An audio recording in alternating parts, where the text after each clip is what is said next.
এলাকার কিছু মানুষ সালিশের ব্যবস্থা করলো, বিচারের ব্যবস্থা করলো, পাথর জমা করলো।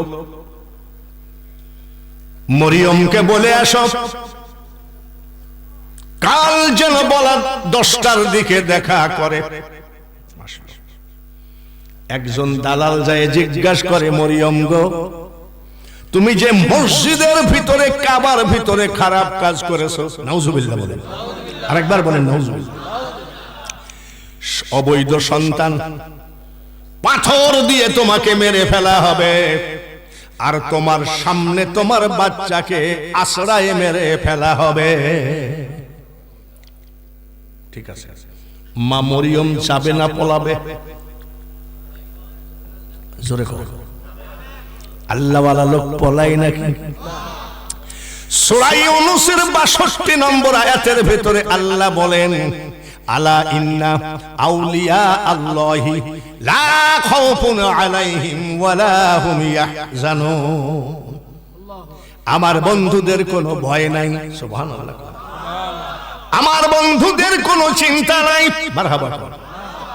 আমার বন্ধুদের জন্য আমি আল্লাহ যথেষ্ট, আমি আল্লাহ যথেষ্ট। মা মরিয়ম বলছে, ঠিক আছে আমি যাব, ঠিক আছে। নিশি রাত্রিতে সেজদায় পড়ে কাঁদেন, মাবুদ আমি মরিয়ম পাক, আমি মরিয়ম পবিত্র, তুমি আমার পেটে বাচ্চা প্রবেশ করাইলা, এখন দেশব্যাপী আমার বদনাম, কালকে সকাল বেলায় আমার বিচার হবে, আমাকে পাথর দিয়ে মেরে ফেলা হবে, আর আমার সন্তানকে আশ্রয় আমার সামনে মারবে। আমার আল্লাহ বলে, মরিয়ম সেজদায় কাঁদো না গো, আমি আল্লাহ ওয়াদা দিলাম তোমার বাচ্চাকেও মারতে পারবে না, তোমাকেও মারতে পারবে না।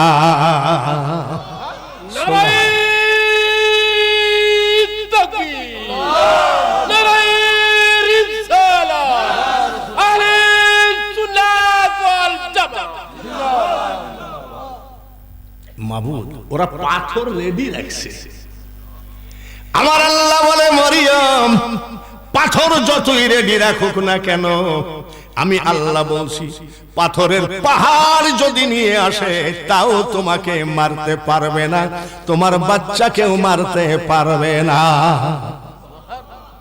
তুমি সেহরি খাও, আল্লাহ বলছে সেহরি খাও, রোজা রাখো। ওই টাইমে রোজা সেহরি খেলে ইফতারি পর্যন্ত কথা বলা যেত না, ইফতারি পর্যন্ত এখন কথা বলা যায়নি। ইফতারি খাই রোজা, সেহরি খাই রোজা করছে। গরুর জন্য চারটি ঘাস কাটতে গেছে, অতিরিক্ত গরম, আস্তে আস্তে তো রোজা শীতের দিকে আগে আসছে, বলেন না আলহামদুলিল্লাহ। এই কত কয়েক বছর যা কষ্ট করতেছি বাবা, তারপরে এক সৌদি আরবে কাটাইছি এক রমজান, এই গত বছরের আগের রমজান, কি গরম, আস্তে আস্তে শীতের দিকে আসতেছে। আরেকবার বলেন আলহামদুলিল্লাহ। গরুর ঘাস কেটে নিয়ে আসতেছে, স্ত্রী কয় ঘাস রাখো, একটু রেস্ট নাও, রোজা মুখে মুখটা শুকাই দিছে। তুই ও তালাক, তোর মা ও তালাক। কে বলছে? স্বামী। বসু আল্লাহ, এই আবার কি? তুই ও তালাক তোর? ইফতারি করার পরে বলতেছে তুই আমার জানের জান, তুমি তালাক দিলা যে? বলে জ্যৈষ্ঠ মাসের কঠিন রোজা, তারপরে ঘাস কাটা, তুই তো বুঝলি না, রাগের মাথায় বলে ফেলেছি। সেই সময় সেহরি খালি ইফতারি পর্যন্ত কথা বলা যাবে না, চুপচাপ। এ মরিয়ম রোজা রাখো, কথা বলা যাবে না।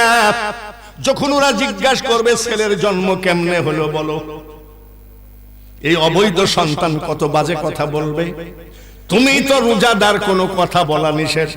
ওই 3 দিনের সন্তানকে তুমি আঙ্গুলের ইশারা দিয়ে দেখায় দিও। আজকে 2 দিন, কাল হবে ঈসা নবীর বয়স কয়দিন? বলে মাবুদ 3 দিনের বাচ্চা কি কথা বলতে পারে? আমার আল্লাহ বলে মরিয়ম রে, তুমি আমি আল্লাহর ক্ষমতা সম্পর্কে জানো না। 3 দিনের বাচ্চা তো দূরের কথা, পেটের বাচ্চাকে পেটের মধ্যে থেকে আমি আল্লাহ কথা বলায় দিতে পারি। আল্লাহ পারে কি পারে না? গেছে এই 7খানা পর্দা লাগায় কার সাথে ফাইজলামি করেছো বলো? ছেলের জন্ম কিভাবে হলো বলো? কথা কয় না কেন?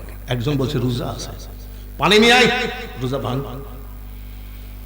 সালিসির মধ্যে একজন বলে ফেলেছে রোজা রেখেছে, যখন রোজা ভাঙার দরকার নাই, তার ছেলের দিকে ইশারা করছে, ছেলে কি বলে দেখি। 3 দিনের ছেলে কথা জিজ্ঞেস করো না। বাচ্চারে বলতো তোর জন্ম বৃত্তান্ত কোথা থেকে? কয়দিনের বাচ্চা? জোরে জীবের কি সাধ্য আছে গুনে পড়ে তাই বলা, সায়ামার কখন খেলেন কোন খেলা, ওয়ামাকারু ওয়ামাকারাল্লাহু ওয়াল্লাহু খায়রুল মাকিরিন। 3 দিনের বাচ্চা আঙ্গুল উঁচু করেছে, সুবহানাল্লাহ। এই বেয়াদবরা, খবরদার, আমার মা মরিয়ম পাক, আমার মা মরিয়ম পবিত্র, খবরদার আমার বাপ মাকে নিয়ে কোনো বাজে কথা বলবি না। লোকজন কই তো দেখছি বড় ধরনের ডাকাত হবে রে, এখনই 3 দিনের বাচ্চা আঙ্গুল তুলে কথা কয়। আবার আঙ্গুল তুলে বলছে শোন বেয়াদবরা, আমি কোন অবৈধ সন্তান নয়, আমি আল্লাহর কুদরতি সন্তান। বাজে কথা বলিস না রে বেঈমানরা, আমি হলাম বর্তমান জামানার নবী, আমার নাম ঈসা রূহুল্লাহ। জোরে বলেন মারহাবা।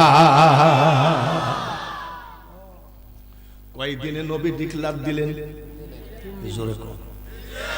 আর আমার আপনার নবী মুহাম্মাদুর রাসূলুল্লাহ সাল্লাল্লাহু আলাইহি সাল্লাম নবী ডিক্লার দিয়েছেন কত দিনে? 40। উনি বলেছেন আবাতস খাগ বাত, মানুষ পয়দা কয়টা মশলা আনিয়া জেদ্দার মাটি, গঠলেন বুরখা পরিপাটি, মিথ্যা নয় সে কথা খাঁটি, কুঞ্চি যে গড়লেন আত্মা।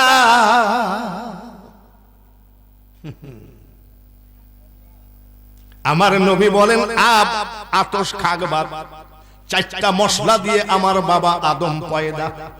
এই 4টা মশলা যখন মেশানো হয় নাই, তারও কোটি কোটি বছর আগে আমি নবী ছিলাম।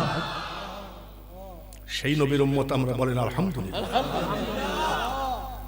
মওলার খেলা বোঝা মুশকিল। আদম আলাইহিস সালাম বলেছিলেন যে আল্লাহ, আমি তোমার বিনা অর্ডারে গন্ধম খাইছিলাম, মাফ করো, মাফ হয় নাই। শেষ পর্যন্ত বলেছে আরশে মুআল্লাই তোমার নামের সঙ্গে একটা নাম যোগ করে যোগ দেখেছিলাম, লা ইলাহা ইল্লাল্লাহু মুহাম্মাদুর রাসূলুল্লাহ। ওই নামটার খাতিরে তুমি আমাকে মাফ করো। আল্লাহ কয় এইবার আমি দুর্বল রে, আমার হাবিবের দোহাই দিলে আমি আল্লাহ সব ক্ষমা করে দিই। আমার হাবিবের ওসিলায় যদি বাবা আদম ক্ষমা পায়, আমরা হলাম সেই নবীর ডাইরেক্ট উম্মত। আর একবার বলেন আলহামদুলিল্লাহ। এ সুন্নি ভাইরা, আমি মুসাফির 81 বছর। কত গলা কি কম আছে নাকি? বুড়া হলে হবে কি, গলার তেজ আছে না? তেজটা কেন? আমি যে শুননি, দয়ার নবীর পাক কদম ধরে জীবন কাটান, সব দিক দিয়ে শক্তি আসি যাবে। আমি এখনো গানে টান দিলে বয়াতিরা বলবে যে আব্বা, এ দুনিয়া দেখতে সুন্দর রে মানুষ, শুধু মায়ার ঘর আইসো একা যাইবা একা কিসের অহংকার রে বলো কিসের অহংকার সুর ঠিক আছে নি বয়স কত তাড়াতাড়ি জড়ায় ধরো মুর্শিদের কদম সব দিক দিয়ে শক্তি বেড়ে যাবে জিন্দেগিতে কোনোদিন ডাক্তারের ওষুধ খাই নাই গলার জন্য সেদিন এক হুজুর দুরুদ কিয়াম করে না কয় মোহাম্মদ আমিও তা তো ওই হুজুর আমাকে জিজ্ঞেস করছে আচ্ছা এই বয়সে গলা কন্ট্রোল রাখেন কেমনে বলছি কেন বলে দুইটা ওয়াজ করলে আর বউকে ডাকতে পারি না করে গলা বন্ধ হয়ে যায় আর আপনি এটা হলো সিলেটের শাহজালালের পুণ্যভূমি সিলেট জোরে বলেন ঠিক কিনা আমি এই জায়গায় আসাতে আগে মুরার বন ঢুকেছি মুরার বন ঢুকে নাসিরউদ্দিন সিপাহ সালার মাজার জিয়ারত করে বলেছি ওগো আল্লাহর ওলি গো জালালাবাদে রওনা দিলাম এটা তোমার জমিন আর আমরা হলাম তোমার সন্তান এটা শাহজালালের জমিন ঠিক কিনা শাহপরালের জমিন নাসিরউদ্দিন সিপাহ সালার জমিন ঠিক কিনা আর আমরা তার সন্তান আর বাকি যারা সব হলো ভাড়া থাকে ভাড়াইটা হয়ে অত লাভ আইস না আমি লন্ডনে ওয়াজ করতে যাচ্ছি তো ওই বাবাজির দল পাশে বসে চিন্তা করছি যে মাল তো দেখছি আমাকে দেখতে পারে না ওদের দেখলে আবার বোঝা যায় আমাকে বলছে কোথায় যাবেন আমি লন্ডনে কেন বলে ওয়াজ করতে যাইয়েন না কেন বলে আপনাকে অ্যারেস্ট করবে আমাকে অ্যারেস্ট করবে আপনি বুঝলেন কি বলে আপনার চেহারার ভিতরে লাদেনের মিল আছে আমি জানি হিথ্রো এয়ারপোর্টে যখন পাসপোর্ট জমা দেই তখন এক লোক তেল পড়া মাখছে আমি কি বলে তেল পড়া মাখলে আমার পাসপোর্ট আটকাবে না আর আরেকজন কি জানি আমি কি পড়ব বলে একটা দোয়া শিখে আসছে এটা পড়লে পাসপোর্ট ঠেকাবে না হিথ্রো এয়ারপোর্ট যারা লন্ডন থাকে তাদেরকে জিজ্ঞাসা করবেন একটা মশাও ঢোকার ক্ষমতা নাই পৃথিবীর ভিতরে এমন একটা এয়ারপোর্ট নামলাম সবার তেল পড়া মেল সব আছে আমার তো কিছু নেই পাসপোর্ট জমা দিচ্ছি আমার গৌসে পাকের চরণ ধুলা যে করেছে শিরে ধার কোটি কোটি শত্রু দলে কি করিতে পারে তার খালি আমার দিকে একটু মিটমিটকে তাকায় বলছে ওকে আর ওই আমার পাশে যে বলছে যে আপনাকে লাদেনের সাথে মিল দেখা যায় ওকে 4 ঘন্টা অ্যারেস্ট করে রেখেছে তার মানে ও গলা কাটা পাসপোর্টে গেছে গলা কাটা পাসপোর্ট বুঝেন তো ওই যারা লন্ডন থাকে তাদের কাছে পাসপোর্ট কিনেছে কিনে গলাটা কেটে বসাই দিয়েছে তো বলছে আপনি কত বছর তো বলছে দেখেন পাসপোর্টে লেখা আছে তো এতগুলো টাকা দিয়েছে খুচরো টাকা তো সেই টাকাগুলো গুনেন টাকা আর গুনতে পারে না নতুন দেশে গেলে টাকা গুনা যায় নাকি পাগল অ্যারেস্ট করে রাখছে আমাকে যে গাড়িটা নিয়ে যাবে সে গাড়িটা আসতে লেট করেছে আমি এয়ারপোর্টের বাইরে বসে আছি ওই লোক আসছে অ্যারেস্ট করবে আপনাকে আর অ্যারেস্ট করলো আমাকে আমি তেল পড়া মাখলি যে ধরো চরণ ছেড়ো না দয়াল মুর্শিদ কাউরে ফেলে দিবে না বলেন ভাইয়ের আমার আপনারা কিঞ্চিত কিঞ্চিত ইশারা দিয়েছেন এইবার আসেন সেই ফিরাউন কাহিনী মুসার কাহিনী রাত হবে কিন্তু রাজি আছেন আমি যতবেলা ওয়াজ করব থাকবেন তো কারা রাজি নাই হাত তোলেন।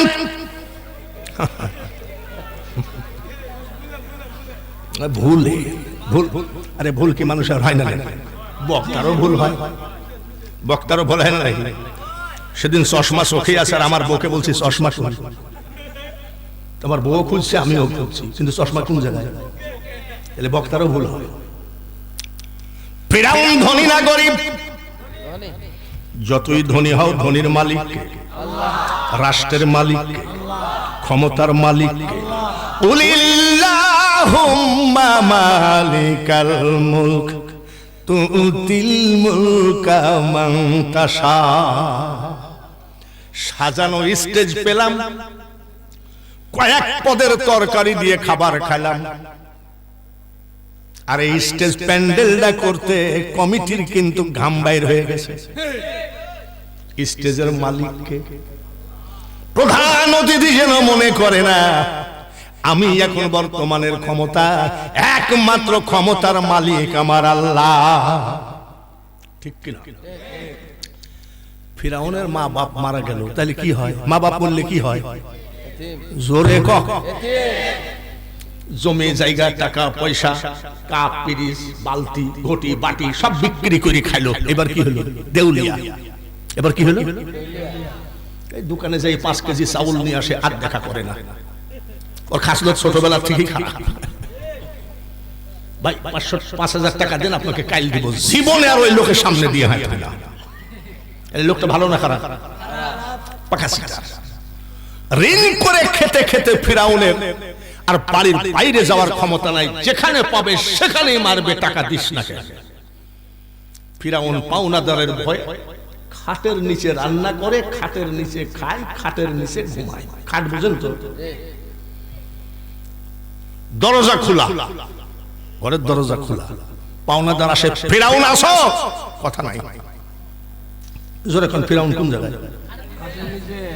তো লোকজন মনে করে বাথরুম টাথরুমে গেছে, পরে আসবো। এটা হলো তার সিটারি, দরজা খুলে রাখা।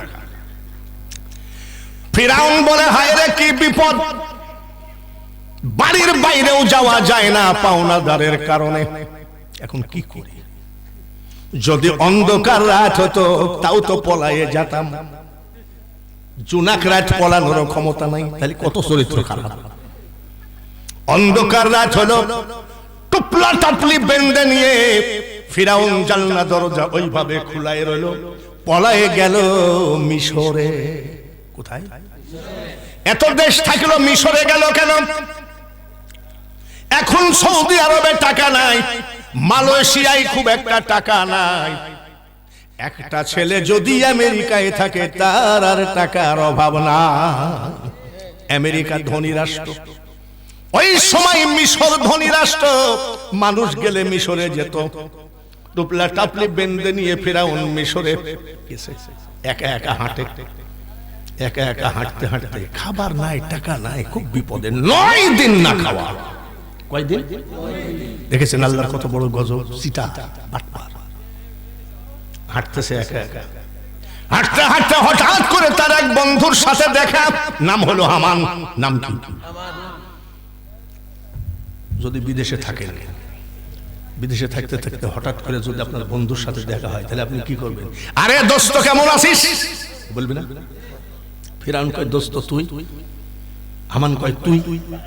ফিরাউন কয় ভাই পাওনাদারের অত্যাচারে রাতের অন্ধকারে পলায়ে চলে আসছে, 9 দিন পানি খাইয়ে খাইয়ে কাটাচ্ছে। হামান বলে আমারও ওই একই অবস্থা, পাওনাদারের ভয়ে পলায়ে আসছি। আচ্ছা এই সমস্ত খেলা কার? একটু জোরে কোন তো।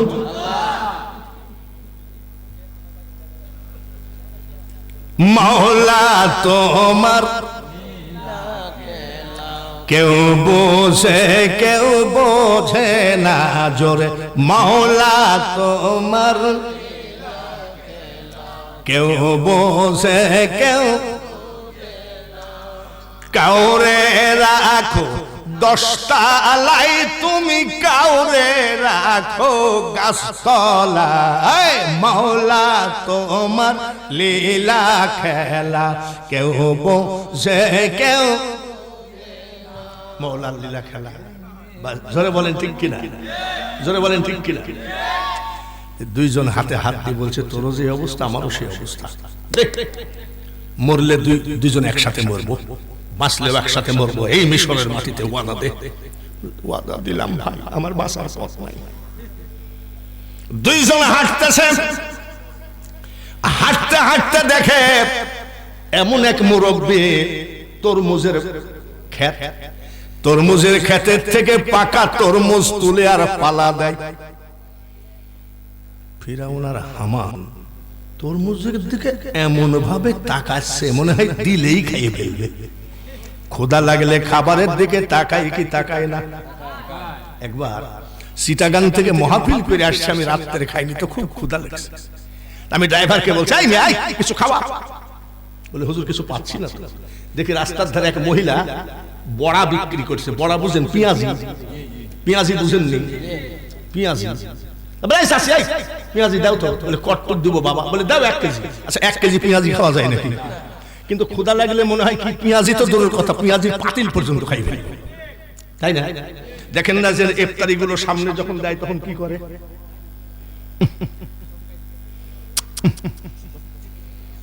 ঘড়ি ভাই দেখেন তো, তোর হাতে তো ঘড়ি আছে, তার মানে আর সহ্য হয় না। আবার কয় মুয়াজ্জিন কি মারা গেছে নাকি, আজান দেয় না, তার মানে সহ্য হচ্ছে না। যেই মুয়াজ্জিন কয় আল্লাহু আকবার আল্লাহু আকবার, মনে হয় ইফতারি 2 হাত দিয়ে খালি ঠেলে, ঠিক না রে? তরমুজের মালিক কয় বাবা তোমরা কি তরমুজ খাবা? বলে চাচা দিলেই তো খায়। কতদিন খাইনি? 9 দিন। এত বড় একটা তরমুজ দুইজনকে দিয়েছে, 5 মিনিটে খতম। তরমুজের ক্ষেতের মালিক কয় এরা কি অতদিন খাই নাই, এইভাবে তরমুজ খাওয়া যায় না? বলছে বাবা তোমাদের যে ভাব কামলা টামলা দিবা না? চাচা আমরা কামলা খুঁজতেছি। বলে কামলা যদি দিতে হয় আমার জমিনে কামলা দাও, আমার জমিনে কামলা দাও। তোমাদের কাজ হবে পাকা তরমুজ কিনে হাটে বাজারে বিক্রি করা, টাকাটা আমাকে জমা দেওয়া। সাপ্তাহিক বেতন নিবা না, মাসিক না ডেলি হাজিরা? ফেরাউন বলে চাচা আমাদের ডেলি হাজিরা দিতে হবে। বলে ঠিক আছে তাই দেওয়া হবে, কিন্তু বাবা তরমুজ বিক্রি করে টাকাটা আমার পকেটে দিবা, খবরদার চুরি করবা না। ফিরাউন বলছে চাচা লোক চিনেন না কেন? বলে আমার বাপ দাদার ভিতরে সব অলি, চোরের মা। বলছে তোমার মতন অলি তো খুঁজতেছি, চুরির ভয় আপনি কইরেন। তরমুজের ক্ষেতের থেকে তরমুজ তুলে বাজারে বিক্রি করে, টাকা মালিককে দিয়ে দেয়, ডেলি মালিক হাজিরা দেয়। 10 দিন হয়ে গেছে, কিছু টাকা জমা হয়েছে। হামান বলে ফিরাউন রে টাকা ছিল না, তরমুজ খেয়ে খেয়ে আসি, এখন তো টাকা আছে, চল যাই বাজারে যাই রুটি আর মাংস কিনে খেয়ে আসি। ফিরাউন কয় আমি যাব না, তুই যা। গেলে অসুবিধা কি? যে টাকার জন্য খাটের নিচে পলায়ে থাকছি মাসের পর মাস, যে টাকার জন্য বাড়ি ঘর ফেলায় 9 দিন রাস্তায় পানি খেয়ে খেয়ে কাটিয়েছি, তরমুজ খেতে খেতে যদি মরেও যায় আমি ফিরাউন টাকা খরচ করব না। হামান বলছে ভাই ঠিকই বলেছিস, তরমুজ খাই মরবো কিন্তু টাকা খরচ করবো না। ঠিক আছে। এইভাবে কামলা দিতে দিতে যারা বেকার, চাকরি নাই, দেখবেন ফেসবুকে কিন্তু তারা চাকরি খুঁজে। বিদ্যুৎ কোম্পানিতে লোক নিবে 10টা, ওকে। ফিরাউন হামান মিশরের প্রধানমন্ত্রী একটা বিজ্ঞপ্তি দিল, মিশরের সরকারি গোরস্থানে একটা গার্ড লাগবে, গোরস্থানের দারোয়ান, সরকারি বেতন, সরকারি খাওয়া। চাকরির বিজ্ঞপ্তি দেখে ফিরাউন করলো কি, দরখাস্ত করলো। মিশরের বাদশা ভাইবা পরীক্ষা, মিশরের বাদশা বলে এর স্বাস্থ্য ভালো আছে, চেহারা ভালো আছে, এই লোকটাকে আমি চাকরিটা দিয়ে দিলাম। একদম খাস সরকারি চাকরি। সরকারি চাকরি পাইলে আপনার খুশি না বেজার? খুশি মানে ওর বাপের হায়া দে বাইরে যায়, আমার ছেলে সরকারি চাকরি। এইবার হামান বলে, ফিরাউন বলে, হামান রে কাঁসা খুলতে দেরি লাগে, কপাল খুলতে দেরি লাগে না, এই দেখ সরকারি চাকরি। পরের দিন সরকারি চাকরি, গোরস্থানে নাইট গার্ড না, সব সময় গার্ড, দারোয়ানের জয়েন্ট করলো। জয়েন্ট করার সাথে সাথে গোরস্থানে লাশ আসে, ফিরাউন অন্যদিকে তাকায় থাকে। এই ভাই দরজা খুলো, লাশ ঢুকাবো। দরজা কি এমনি খুলবো নাকি? মিশরের সরকার নিয়ম করেছে লাশ প্রতি 1 টাকা দেওয়া লাগবে। নতুন নিয়ম করছে বলে 1 টাকাই নেন, 1 টাকা নিয়ে তারপরে দরজা খুলে। অত বড় বাটপার দেখেন, লাশের উপরেও চান্দা তুলে। লাশ প্রতি 1 টাকা করে চান্দা তুলতে তুলতে হঠাৎ করে ওই দেশে মহামারী হলো। কলেরা বসন্ত হয়ে বহু লোক মারা যেত। আমাদের দেশে এক টাইমে, জোরে বলেন ঠিক কিনা, ওকে বলা হয় মহামারী। কিন্তু করোনা ভাইরাসের মতন ফালতু জিনিস না। করোনা ভাইরাস ফালতু জিনিস। আর কলেরা বসন্ত হয়ে আমাদের দেশে অনেক লোক মারা গেছে। তখন ভালো চিকিৎসা ছিল না, ভালো ডাক্তার ছিল না। আর করোনা হলে একটা ফালতু। আমাদের মসজিদে জুম্মার দিনে কয়, হুজুর দেখি আপনি 2 হাত তুলে দোয়া করেন যেন করোনা ভাইরাস বাংলাদেশে না থাকে। আমি দোয়া করছি, মাবুদ করোনা ভাইরাস থেকে বাংলাকে তুমি হেফাজত করো। দোয়া করতে করতে হঠাৎ করে আমার হাসি আসে। হাসি বুঝেন? হাসি 2 বার হাসি দিয়েছি, ঠান্ডা লাগছে। ইমাম সাহেব বলছে মোনাজাত শেষ করেন, আপনার ভাব ভালো না। হাসি দিয়েছি। 4 দোকানে হাসি দিলি বলতো যে করোনা, এরকম বলতো না। কলেরা ডায়রিয়াতে বহু লোক মারা যায়। 15টা 10টা 20টা করে ডেলি লাশ হাজির হয়। ফিরাউন অন্যদিকে মুখ, কি ভাই দরজা খুলে, বলে এটা মহামারীতে মরা না, এমনি মরা, বলে কলেরায় মরা। সরকার নিয়ম করেছে এই মহামারীতে যারা কলেরা বসন্তে মারা গেছে লাশ প্রতি 2 টাকা। আগে নিয়েছিল কত? কত বড় হারামজাদা দেখেন, লাশের উপরেও চান্দা। লাশ প্রতি 2 টাকা করে নিতে নিতে এই ফিরাউনের 2 বস্তা টাকা হয়ে গেল। কয় বস্তা? একদিন ডাক দিয়ে কয়, হামান রে টাকার অভাবে বাড়ি ছেড়ে পলাইছিস তুইও আমিও। তুই 1 বস্তা নিয়ে ঘুমা, আমি 1 বস্তা নিয়ে ঘুমা। 2 বন্ধু 2 বস্তা নিয়ে ঘুমাই দিয়েছে। সকাল বেলায় ফিরাউন উঠে বলছে, হামান থাক। কই যাস? বলে আমি বাদশার সাথে দেখা করব। হামান বলছে, তুই একটা পাগল নাকি? বাদশা তোর সাথে দেখা করবে? বলে কে করবে না কেন, আমি যে সরকারি চাকর। বলে তাই বলি নাই, কি বলে দারোয়ান, দারোয়ান হলে হবে কি? বলে ভাই আমাকে একটু নিয়ে চল, তোর ছিল আমি একটু বাদশার মুখটা দেখে আসবো। গেছে 2 জন। বাদশা বলছে, তুমি কি এই গোরস্থানের দারোয়ান না? বলে হ্যাঁ। কেন আসছো? বলে জাহাপান আমার টাকার অভাব নাই, টাকার পাহাড়। বাদশা কয়ে দারোয়ান গোরস্থানের, আমি বাদশার সামনে টাকার গল্প দেয়, কি পাগল? কত টাকা আছে? বলে জাহাপানা 2 বস্তা। বাবা রে, 2 বস্তা টাকা তুমি কোথায় পেয়েছো? জাহাপানা সরকারি বেতনের 1টা টাকাও খরচ করি নাই। প্রথম লাশ প্রতি 1 টাকা করে ঝাড় দিয়েছি। পরে মহামারীতে 2 টাকা। বাদশা কয়ে তো বিশাল সিটার লোক, লাশের উপরেও চান্দা। আচ্ছা ঠিক আছে, তুমি সিটারি বাটপারি যাই করছো, আমাকে বলতে আসছো কেন? বলে জাহাপানা আপনি হলেন বাদশা মানুষ, আর আমি হলাম গোরস্থানের কি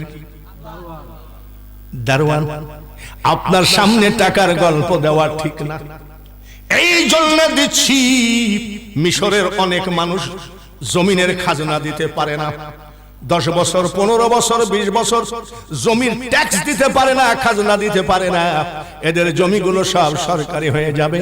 এই সব গরিবদের খাজনা ট্যাক্স গুলো আমি সবগুলো দিয়ে দিতে চাই।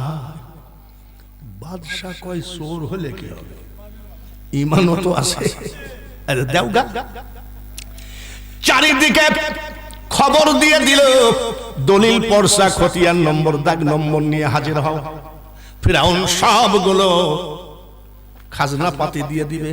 গরিব এমন সুযোগ পাইলে যাবে কি যাবে না, একেবারে জমি জায়গার কাগজপত্র সব নিয়ে হাজির। 2 বস্তা টাকা সব খাজনা গুলো দিয়ে দিল, বস্তা খালি।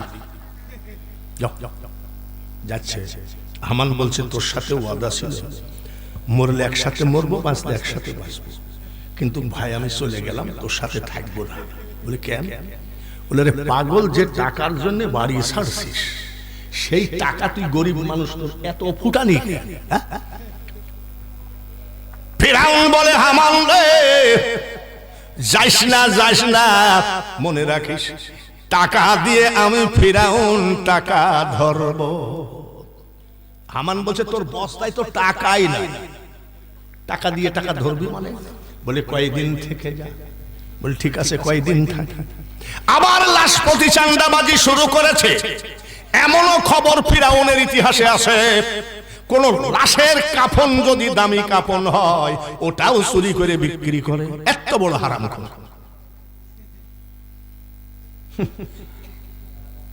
এইভাবে যেতে যেতে বার্ধক্যজনিত কারণে মিশরের প্রধানমন্ত্রী মারা গেল। বার্ধক্যজনিত কারণে মানে বৃদ্ধ হয়ে গেছে, বয়স আর নাই, মারা গেল। রাষ্ট্রপতি কয়েকদিন পরে প্রধানমন্ত্রীর ইলেকশন দিয়ে দিল, নির্বাচন দিয়ে দিল। ফিরাউন প্রধানমন্ত্রীর পদে দাঁড়ায় গেল।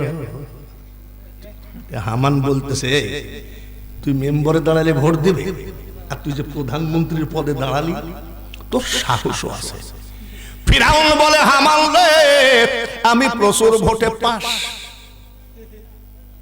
কিন্তু ভোট চাইতে যায় না। হামান বলছে স্যার ঠিক আছে, ভোট চাইতে যাইস না কেন? বলে ভোট যদি চাইতে যাব রে তাহলে 2 বস্তা টাকা দিয়ে গরিবদের খাজনা দিলাম কেন? তুই একটু গ্রামে ঘুরে আয়, দেখ সমস্ত গরিব আমার পক্ষে আছে। হামান বলছে একটু ঘুরে আসি তো। ঘুরতে গেছে, যাই দেখি চার দোকানে, বাজারে, ঘাটে, মোড়ে বলে ভোট যদি ফিরাউনকে না দিস তোকে বাড়ি থেকে বের করে দেব। তার কারণ আমার বাপ দাদার জমিন সব খাস হয়ে যাচ্ছিল, এই বেচারা আমার খাজনা দিছে। হামান ফিরত এসে বলছে দোস্ত তোর ভোটের অভাব নাই। ফিরাউন বলছে হামান রে তোকে আগেই বলেছিলাম টাকা দিয়ে টাকা ধরবো, বুঝলি?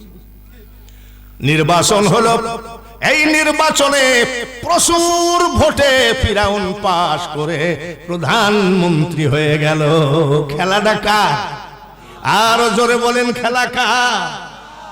দেখেছেন কাফন চোর, আর তাকে কি বানিয়ে দিল? নদীর একুল ভাঙ্গে অকুল গড়ে রে মানুষ, এই তো নদীর খেলা। সকাল বেলার বাদশা তুমি, ফকির সন্ধ্যা বেলা। কখন আল্লাহ কাকে কি দেয় বুঝাই মুশকিল। প্রধানমন্ত্রীর চেয়ারে বসলো কেডা? ফিরাউন। হামান কয় সেটারই বাটপারি করি, তুই তো ঠিকই প্রধানমন্ত্রী হয়ে গেলি।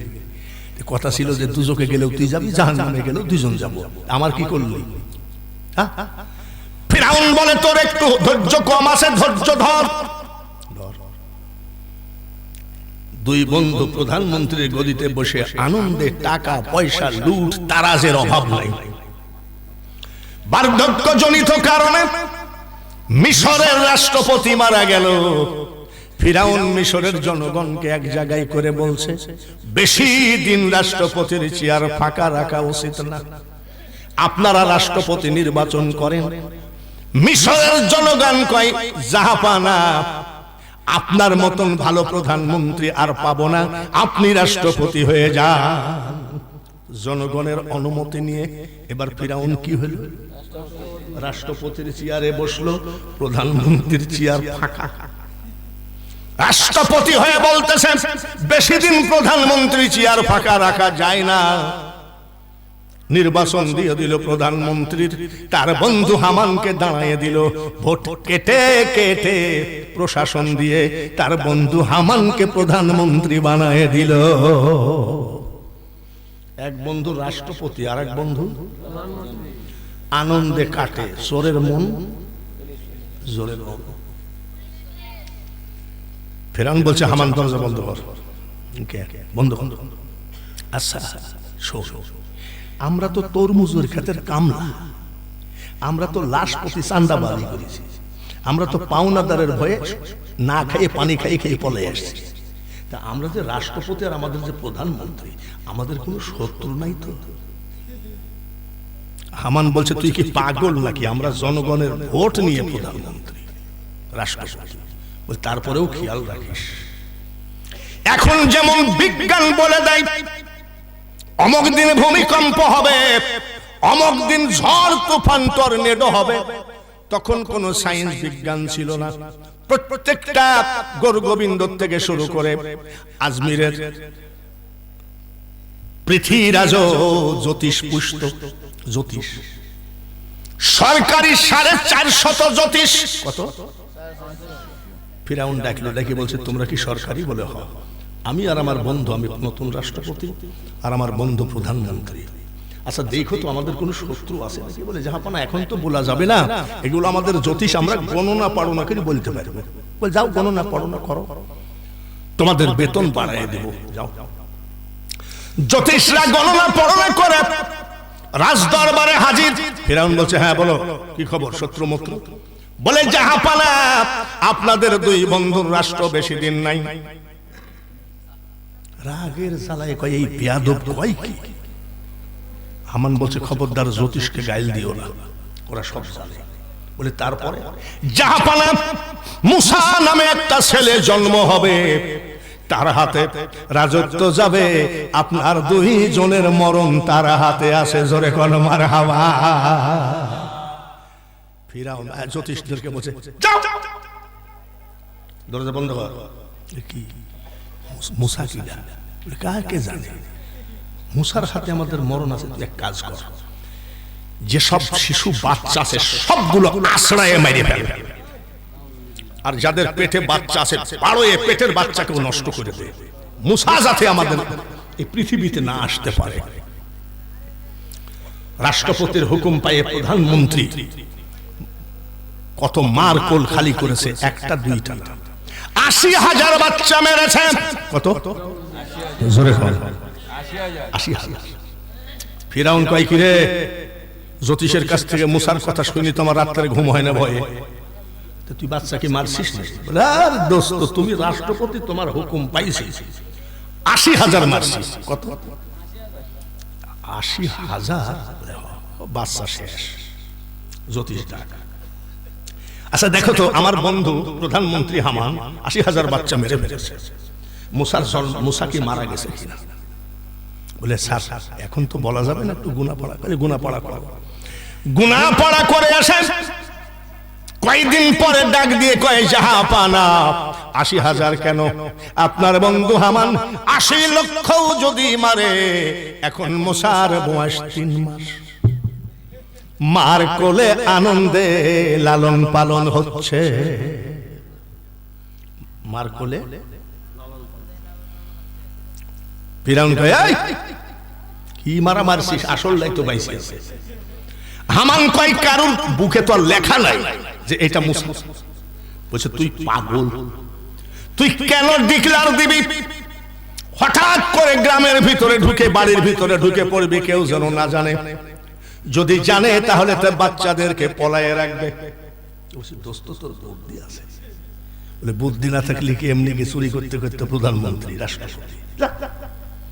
পরের দিন 10 জন পুলিশ নিয়ে নীল দরিয়ার উপর দিয়ে রওনা দিল মুসা নবীর বাড়ির দিকে। মুসা নবীর একটা মাত্র বোন, 11 বছর বয়স, নাম হলো মরিয়ম। নীল দরিয়ার কিনারে ওই মেয়েটা ছাগল চড়াচ্ছিলেন। পুলিশ দেখে বাড়িতে ছাগল ফেলায় দিয়ে বাড়িতে যাই বলছে, মা আমার ভাইকে বাঁচাও, মা আমার ভাই আমার জীবন, মা আমার ভাই আমার জান কলিজা। বলে কি বলছিস তুই? বলে 10 জন পুলিশ নিয়ে ওই হামান আমাদের বাড়ির দিকে আসতেছে, 80,000 বাচ্চা মেরে ফেলেছে। মাগো আমি থাকতে পারবো না, আমার ভাই ছাড়া তুমি আমার ভাইকে কি করবা করো। এই কথা শোনার পরে মা হয়ে গেছে অথর্ব, একবার এই ঘরে একবার এই ঘরে আমি কি করি। মুসার মারার ব্রেনে কাজ করে না। আমার আল্লাহ বলে মুসলমান মুসার মা পাগলামি করো না, তোমার বাড়ি কিন্তু পুলিশে ঘিরে ফেলেছে। ছেলেকে যদি বাঁচাইতে চাও, আমি আল্লাহ বলছি তোমার জ্বলন্ত চুলার মধ্যে তোমার বাচ্চাকে ঢুকাইয়ে দিয়ে ঢেকে রাখো, তোমার বাচ্চার একটা লোমও পড়বে না, আমি আল্লাহ বলছি। চুলার ভিতরে ঢেকে দিয়েছে। পুলিশ আসলে বাড়িতে কোনো বাচ্চা আছে? বলে একটা আছে। বলে না মেয়ে না ছেলে, না খুঁজে দেখে বাড়ি ঘর তল্লাশি করে মুসা নবীর বাড়ির দরজার উপরে সরকারি সিল মেরে দিল, কোনো বাচ্চা নাই। বাচ্চা নাই, আসলে কি বাচ্চা নাই? ওকে 14 গোষ্ঠীকে খুঁজে পাবে নাকি? পুলিশ চলে গেল। মুসা নবীর মা চিৎকার করে কান্দে, মেয়ে মরিয়মকে বলে মা একটা চামচ নে, তোর ভাইয়ের পুরা হাড় হাড্ডি গুলো নিয়ে আয়, আমি একটু বুকে করে কান্দি, বুকের আগুনটা আমি নিভাই। বলে মা আমি পারবো না। একটা চামচ নিয়ে মুসা নবীর পুরা হাড় হাড্ডি তুলে এক জায়গায় পুঁতে রাখবে। চুলার ঢাকনিটা তুলে দেখে 3 মাসের বাচ্চা মুস্কি মুস্কি হাসে।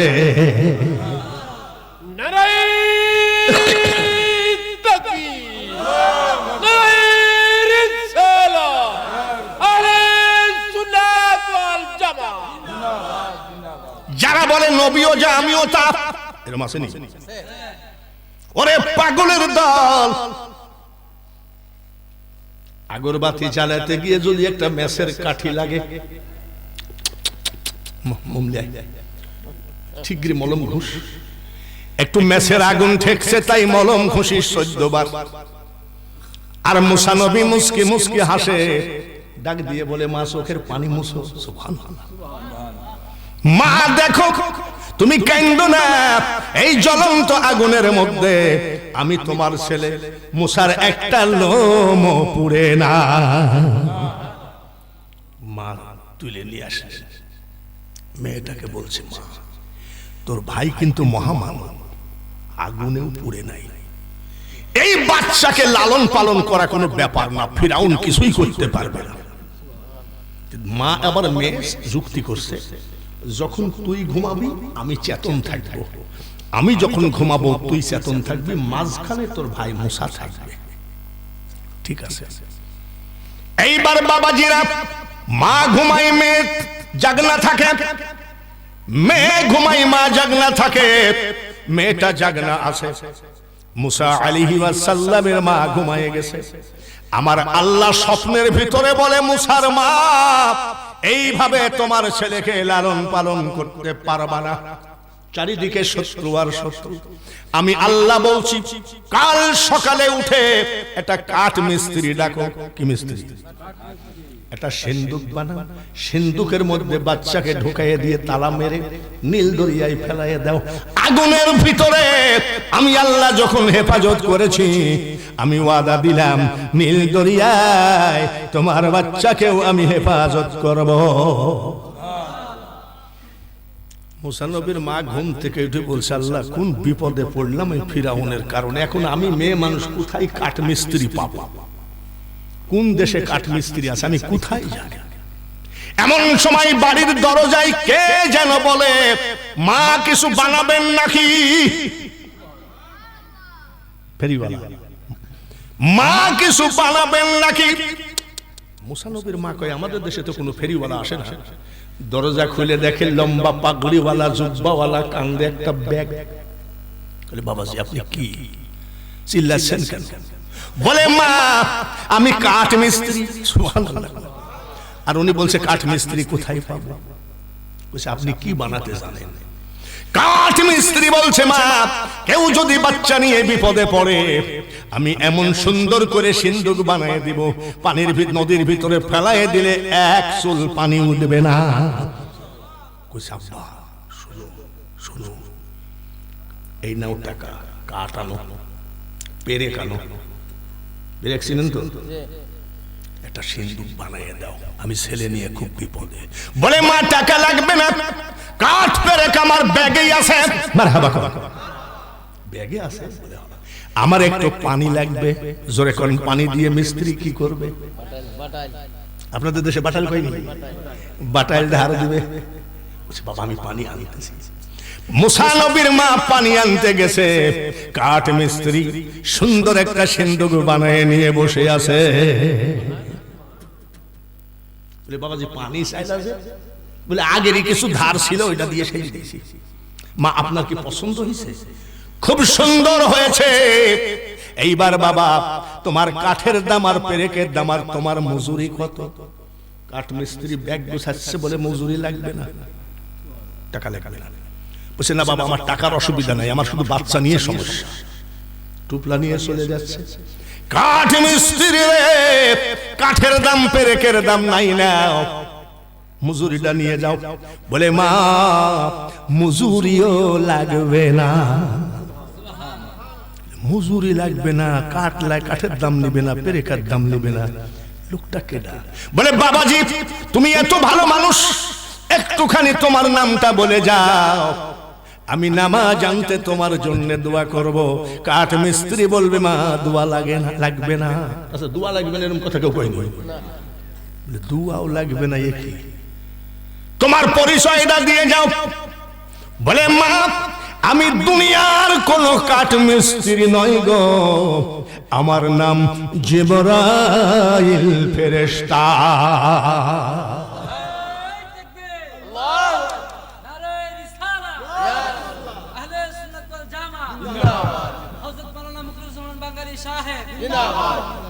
মা আমি জিবরাইল, আল্লাহ তাআলা আমাকে দেখে বলছে জান্নাত থেকে কাঠ আর পেরেক নাও। এই জানোয়ারের বাচ্চা অনেকেই বলে, আমাদের আপনাদের এলাকায় নাই, বলে মোহাম্মদ আর আমি একই। আমি হ্যাঁ তোর বাপের ভাইরা। মা আমি জিবরাইল ফেরেশতা, আল্লাহ তাআলা আমাকে বলেছেন জান্নাত থেকে কাঠ আর পেরেক নিয়ে মুসা আলাইহিস সালামের বাড়ির সামনে যাও, সুন্দর করে একটা সিন্দুক বানায়ে দাও।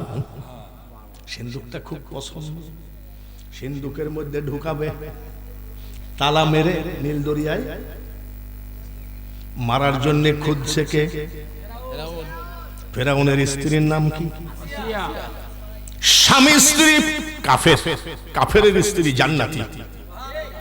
এই জান্নাতি মা আসিয়া ওই কাফের স্বামীর পাশে ঘুমায় আছে।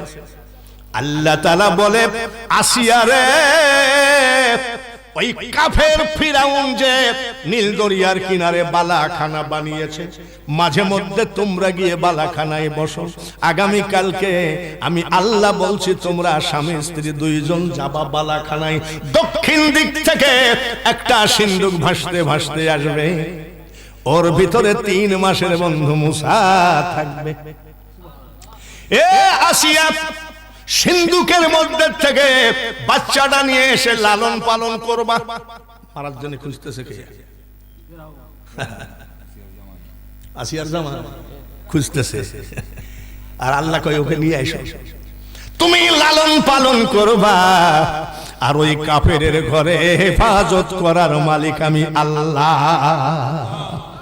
লা ইলাহা, আরো জোরে সবাই লা ইলাহা, লা ইলাহা ইল্লাল্লাহ মুহাম্মাদুর রাসূলুল্লাহ। একটু দুরূদ পড়লে অসুবিধা হবে নাকি? মুখখান একটু পবিত্র করে ফেলেন। আল্লাহুম্মা, জোরে জোরে সাল্লি আলা মাওলানা ওয়ালা আলি সাইয়্যিদিনা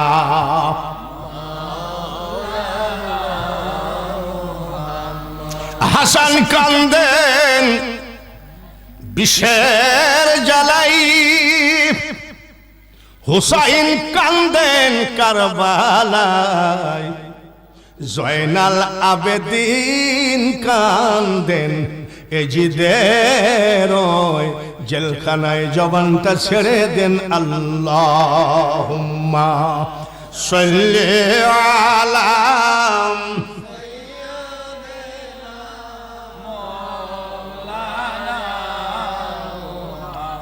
ওয়ালা আলি সাইয়্যিদিনা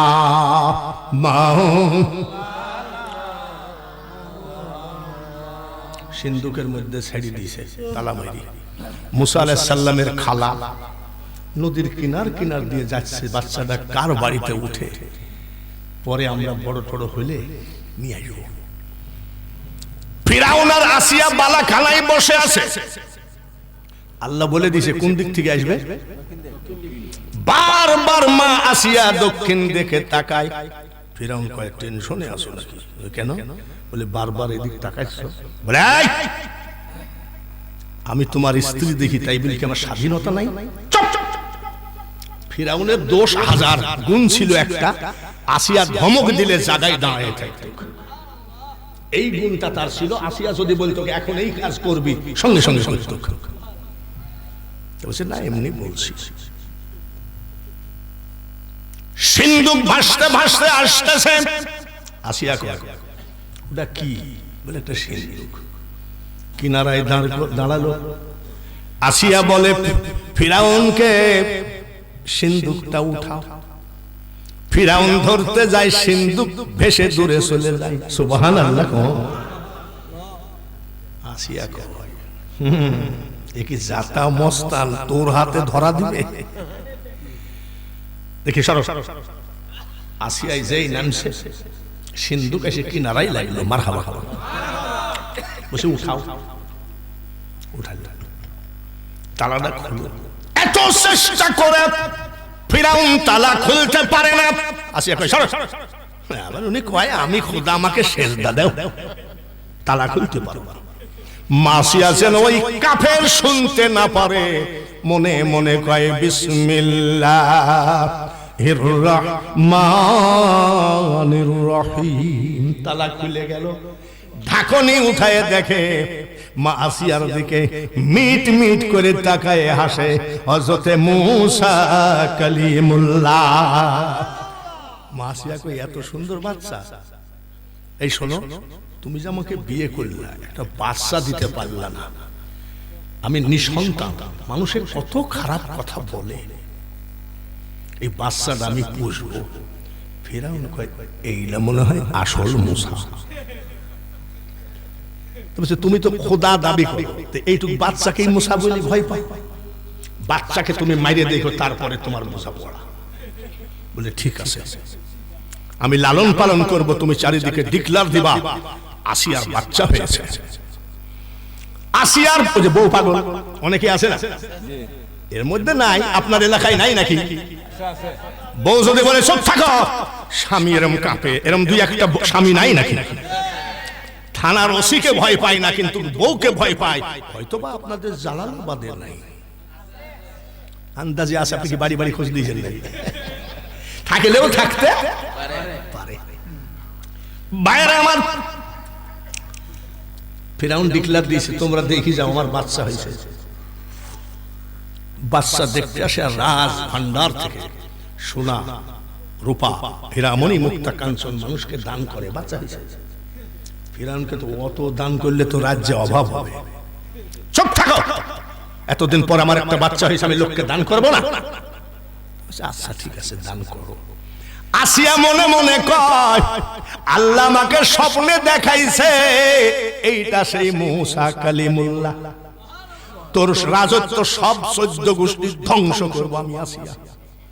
আল্লাহ যেহেতু আমার দিকে আছে, তোকে ভয় পাই নাকি? লোকজন সব বিদায় হয়ে মা আসিয়া বলতেছে, কার বাচ্চা কোন দিক থেকে আসছে, কতদিন দুধ খাইনি, ঠিক আছে দুধ খাওয়ার ব্যবস্থা করো। ফিরাউন ডিক্লার দিল, আমার বাচ্চাকে যে দুধ খাওয়ায় লালন পালন করতে পারবে সরকারি বেতন পাবে। ছেলে সন্তান যদি থাকে তারাও ভাতা পাবে, মুক্তিযোদ্ধারা যেমন ভাতা পায়। এই ভাতার জন্য সরকারি বেতনের জন্য মহিলারা এসে লাইন দিল। মুসা নবী যার দুধে মুখ ঠেকায় মুখটা আটকায় যায়, কারোর কোনদিন কারোর স্তনে মুসা মুখ দিল না।